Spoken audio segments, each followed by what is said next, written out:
What is going on today, guys? Tomcat here, and today we are going to be doing a drift tutorial in Forza Motorsport 6. Now, I'm sure a lot of you guys that are new to the game are really going to want to learn how to drift, and the biggest thing that I want to cover right off the bat is the fact that there will be no tuning in this video. Tuning tutorials will be covered later on down the line. The tuning is very important, but the tuning is also a lot more easily applied once you have a basic knowledge of how to get started in drifting. So what we're going to be using is we're going to be using a completely stock 09 Corvette ZR1.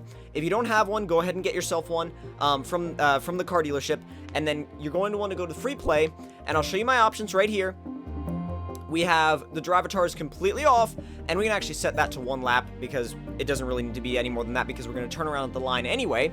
And we're going to be doing this on Rio. We're going to be using a corner, a very specific corner on Rio, so we can actually turn around at the line, head backwards, and we've got a really nice practice spot to use. Now, like I said, I'll be going over upgrade guides and tuning guides later on as Forza 6 progresses, but the first thing, like I said, the first thing we're going to start off with is just the basics of drifting, and I'm going to use this as an introduction to people that are, like I said, very new to the game, and to really kind of help you guys get into it and really walk you through how the process works, because you're not expected to know how to drift right off the bat. I learned how to drift back in Forza Motorsport 3, and then actually went back to Forza 2 and started drifting a little bit in Forza 2, and then progressed over to Forza 4, and then so on and so forth. I kind of jumped around, but at the same time, it kind of helped me to sharpen up my skills a little bit, because learning in Forza 3, there's a little bit of a difference going backwards to Forza 2, but here in Forza 6, I feel like drifting can be simple to pick up, but there's a couple of little key things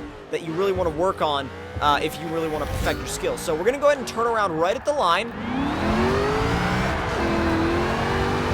And you can spin all the way through second in this car and then run it out all the way to the top of second and into third. It's just whatever you want to do. Now, I mean, because it's got so much freaking power. Now, the turn we're looking for is the corner at the end of this long sweeper. And basically what this corner is a very tight corner, but it's also very flowing, and it gives you a little bit of room to play around with the car. Now, the first thing, before you even start trying to drift that corner, the first thing that I want to make sure you guys know is that you should be on manual with clutch. Manual transmission with clutch. It's possible to use just the standard manual transmission, but for our purposes and the tutorials I'm going to post later on in the future, you really should be using manual with clutch. So what we're going to do is, if you're using manual with clutch, go ahead and do a burnout real quick, just because. And the first thing you're going to want to practice is just sticking in first gear and keeping a slide going. Now, first gear, keeping a slide going, and really trying as hard as possible not to spin out. Spin outs will happen.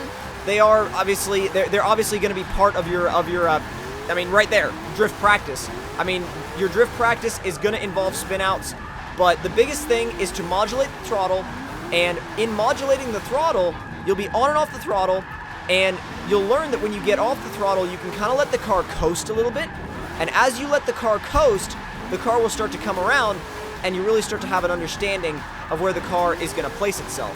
Now, once we get it spun around, geez, spinned around? Wow, do you even grammar, bro? But, biggest thing is, after you run that a bunch of times, and you feel really confident doing a very controlled donut, then after that, the first thing you're going to want to try to do is you're going to come right back to about, I would say right about here. You don't need to come from that side of the corner. You can if you want a little bit more speed, but you're going to be running this in second gear, so you're going to go ahead and start off in first, move up to second, and then turn in and just apply the power and let the car slide out. Very, very basic, little counter steer. It's a very slight drift. Not a lot of angle, not a lot of stuff to worry about. So I want you guys to turn around once you get to that side and come at it from the other side, give it some power, feel the car come around, and then just kind of really slowly progress on out of it. You don't need to be pulling big angle right off the bat. That's what a lot of people get caught up in and get confused with, is that you really do not need to be pulling big angle. That will actually hurt a lot of your practice. You just need to approach the corner from the outside, aim the car to the inside, kick in the power, and sometimes that will happen. Sometimes the car will snap the other direction, and sometimes you will also head into the wall. But the thing is, sometimes the car will head the other direction, and what that snap is that's basically telling you that you did not apply enough power. Either that, or you didn't hold your counter steer long enough. But you want to go ahead and really try to feel out the car, because once you do that, it'll be a much easier experience for you. And I think the biggest thing too in your practice is running the same section over and over again is really going to help you, but also running the same section in different directions is the biggest thing that's going to help you a lot, because if you only run it in that one direction, then you're going to be really great drifting right-hand corners, but you're going to suck at drifting left-hand corners. So it's going to be a real imbalanced situation for you. And I think once you learn how to feather the throttle just a little bit and vary your inputs of countersteer, you can really get to the point where you're very precise with it. So now, after you've practiced that section a few times, you can go ahead. I want you guys to come at it from a little bit further back, head into second gear, and e-brake, and initiate the slide, and then start to power oversteer about midway through the corner. Now, initiating a drift with the e-brake is simple, but at the same time, a lot of people make it more complicated than it needs to be, because really all you need to do is head for the corner, and you want to see where you're going. Look at where you want to go. Press the e-brake and the clutch, and right as you're about to get on the gas, I want you guys to pop the clutch out. So e-brake and clutch, and then right as you start to get out, right as you start to power out of the corner, rev the car up and then kick the clutch right at the end. So I want you guys to, as you're on the e-brake and the clutch, give it just a little bit of revs. You don't need to bounce it off the limiter, just a few revs, and then pop the clutch out. And this thing has enough torque to where it has no problem doing that. So as you transition it, you're going to be on and off the e-brake, and it's going to really help you regain composure of the car, as opposed to just power oversteer, where you're also subjected a lot more to snap oversteer. So there's a lot of different driving techniques that go into it, but the biggest thing is practice, practice, practice. Constantly, you got to practice this, and you really got to practice it to get it down. So power, e-brake, and clutch, and then start to power oversteer, and as you power oversteer, straighten the car out. And if you feel it start to snap, you can either start e-braking again and regain control of the car, or you can let the steering wheel recenter itself. Now you can do that by either bringing the control stick to a neutral position, or if you're using a racing wheel, you can basically let the wheel recenter itself. Now when you start to do transitions, you can use the e-brake to change directions very quickly.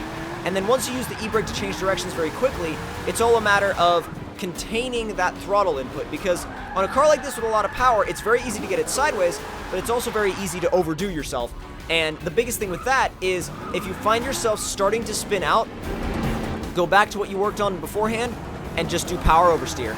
That's all I want you guys to do. If you guys feel yourself starting to spin out everywhere, just go back to basic power oversteer, and then just keep practicing that over and over again. And it's a technique that I think you should practice, because power oversteer plays into e-brake sliding, and e-brake sliding plays into drifting, so it all really kind of plays into itself in a way. And it's really? Thanks for the controller disconnection. That was a little odd, but the biggest thing I think you guys should focus on is not letting your controller run out of battery. So I will be right back. Well, but like I said, guys, it's very much determined on how, the biggest determining factor is how much you're willing to practice this stuff. And the reason why I've suggested practicing it here is because it's an actual corner, unlike a big open area, and you're going to encounter corners like this on varying surfaces, and it's very important to start yourself off in a situation where you're already going to have to be focusing on these things anyway, rather than saying, oh, well, I learned to drift in a big open area, but I can't drift on tracks, and if you can't drift on tracks, then what's the point? So really focus on, and I mean, that whole run there, no e-brake at all, just power oversteer. So if you can get to the point where you can control the car enough with just power oversteer, adding the e-brake in isn't going to be an issue for you at all. And I'll show you guys what I'm talking about in just a second as we come up to a couple of other corners. The high-speed corners, you can initiate a slide with an e-brake and then just keep it going, or if you want to, as you come up to a little bit of a tighter corner as we have up here, brake a little bit, e-brake, and then kick the clutch, and then kind of ride the e-brake a little bit. And I mean, might not have been the cleanest line, but it's definitely a line that you can work with and then develop into your own personal lines as you progress in drifting. So I definitely think that it's important to start off early with this stuff and not try to focus on getting big angle in the beginning, but really pick one corner, like that one corner that I showed you guys, and really start focusing on practicing that one corner a ton with the different techniques that I showed you, specifically power oversteer. And I hope you guys enjoyed this intro to drifting in Forza Motorsport 6. And remember, the key is little inputs of the throttle, and little inputs of counter steer.